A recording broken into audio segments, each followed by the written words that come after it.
Now, in this new world of hybrid cameras where most cameras have PDAF or phase detect autofocus, it's kind of making a lot of filmmakers pretty lazy. In this video, I'm gonna give you 5 reasons why I think autofocus is making worse filmmakers and a couple tips on how to improve your filmmaking game. Now, there's no doubt that in the last few years, autofocus has gone crazy good, especially for Lumix. Before I get into this entire video on why I think autofocus is making filmmakers worse and not as good, let me say a quick little disclaimer here though. I don't think autofocus is bad. It totally makes sense if you're on a gimbal and you need autofocus, or if you are a run and gun filmmaker and it's just quicker with autofocus. Myself personally, my go-to lens is the 24-70 f2.8 and it does have autofocus, and I tend to use the autofocus the majority of the time. It does make it a lot quicker to grab what shots I need when I'm using autofocus. Now let's get into point number 1. Autofocus is making more run and gun filmmakers versus cinematographers. A run and gun filmmaker it's a fast moving team, people, usually 2 who can maneuver around an event and shoot very quickly and get a large quantity of shots in a short period of time. Versus a cinematographer is a person who oversees or directs photography and the camera work in movie making, especially one who operates the camera.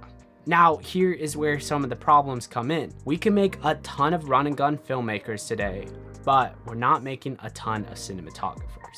So with the more run and gun filmmakers, if you're needing to get a bunch of variety of shots, autofocus makes sense. But if you're trying to slow down and create an intentional piece, autofocus might be pushing you way too fast and way too quickly, which leads me on to my second point, composition and slowing the process down. With cinema lenses and using manual focus, it tends to slow you down and pay more attention to the composition of the piece and focusing what is actually in frame. Trying to make the one shot in one frame look really beautiful and not trying to get a ton of shots in a short period of time. And that's kind of the hard part though.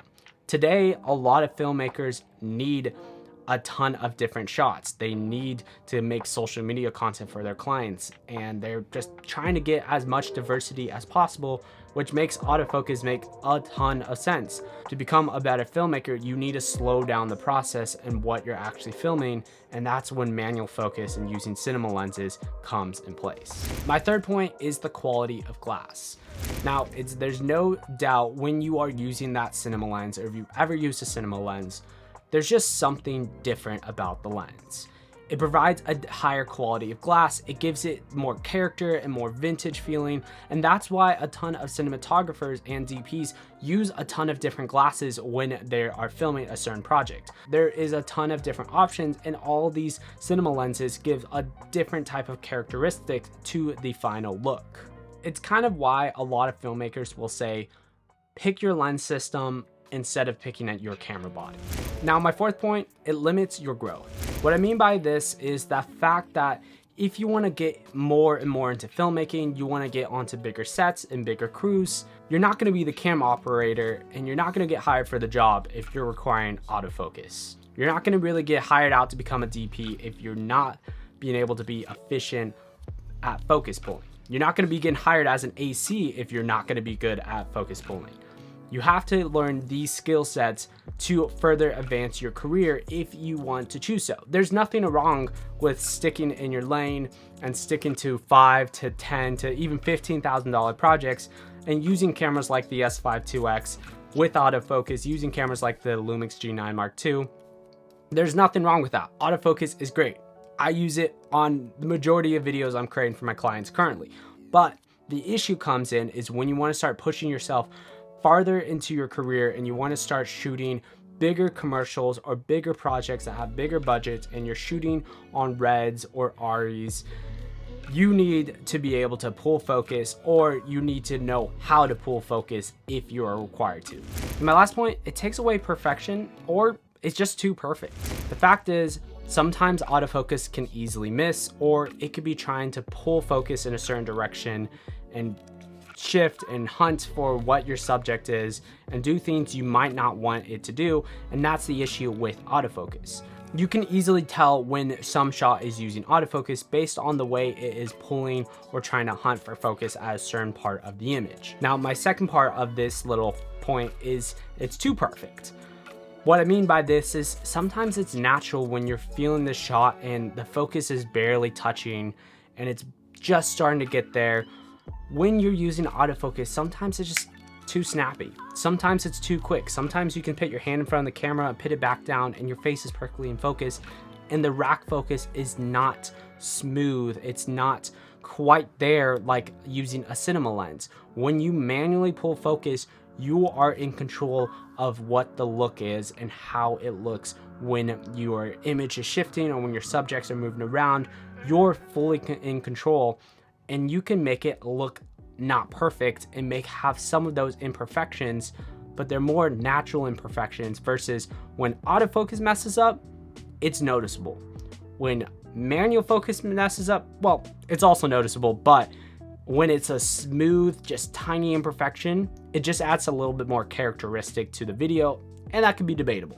Now, before I get into some of my tips on how to improve as a filmmaker, if you've been enjoying this video so far, definitely consider subscribing. It would help me out and helps this channel grow. Thank you so much. All right, let's get into the tips. So to improve yourself as a filmmaker in general, here is 3 little tips that I want to give you.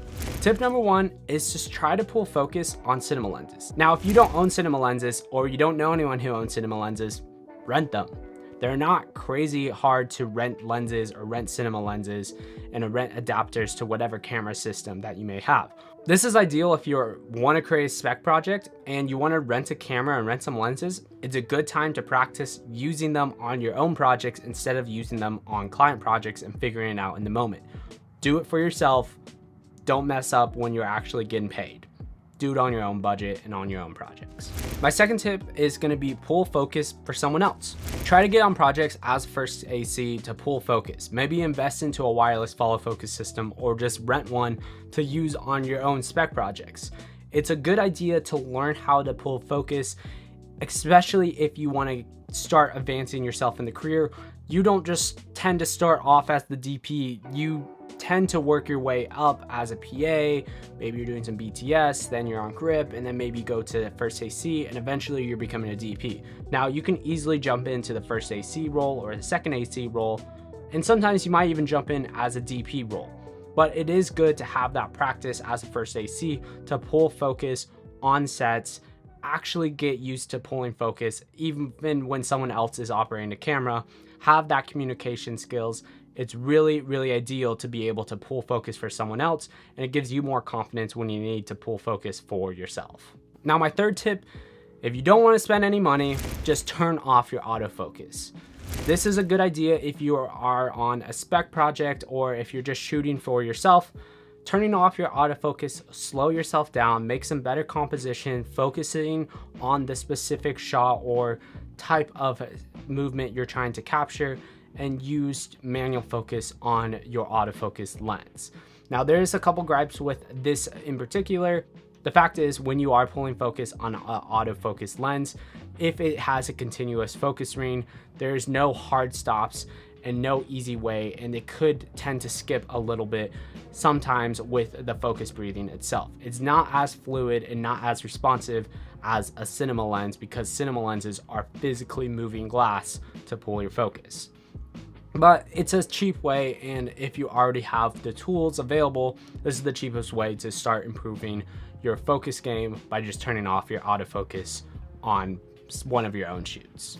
Anyways, I do want to say thank you so much. And if you made it to the end of the video, comment pineapple guitar in the comments below. That's how I know you made it to the end and you're a true OG. Now, if you're interested in learning a little bit more about myself, I have an entire video talking about how I started my own video production company this last year. You can check out that video right here. And then YouTube recommends you might like this video right here. Till next week, guys. Peace.